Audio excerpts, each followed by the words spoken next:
سنن ابن ماجہ کی 4211 نمبر حدیث پاک ان ابی بکرہ رضی اللہ تعالیٰ عنہ آپ راوی ہیں، قال آپ نے فرمایا قال رسول اللہ صلی اللہ علیہ وسلم، حضور علیہ الصلوۃ والسلام آپ نے فرمایا ما من ذنب اجدر ان یعجل اللہ لصاحب العقوبۃ فی الدنیا،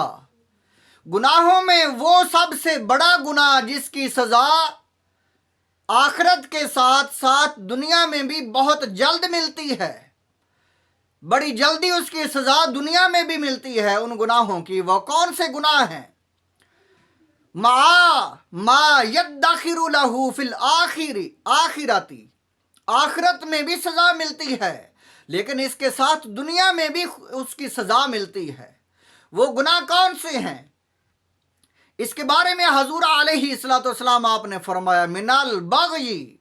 وقطیعۃ الرحم، رحم کو توڑنا،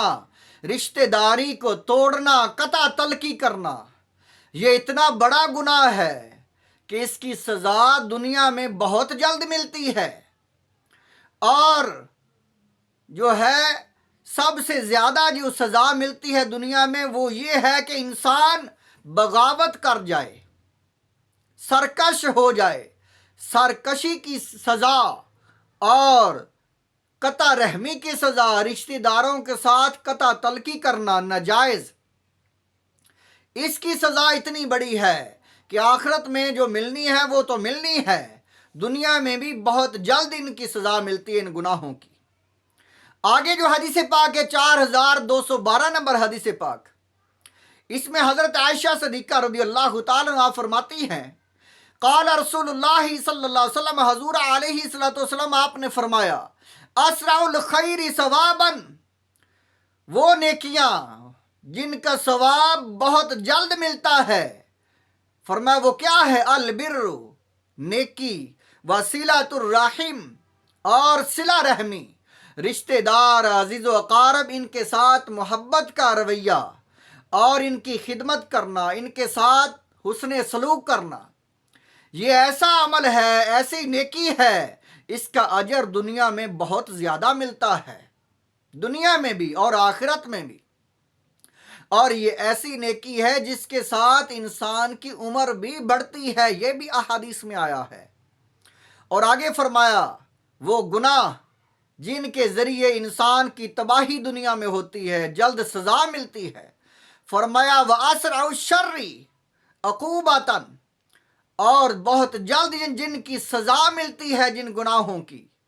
وہ کیا ہیں؟ البغی، سرکشی، وقطیعۃ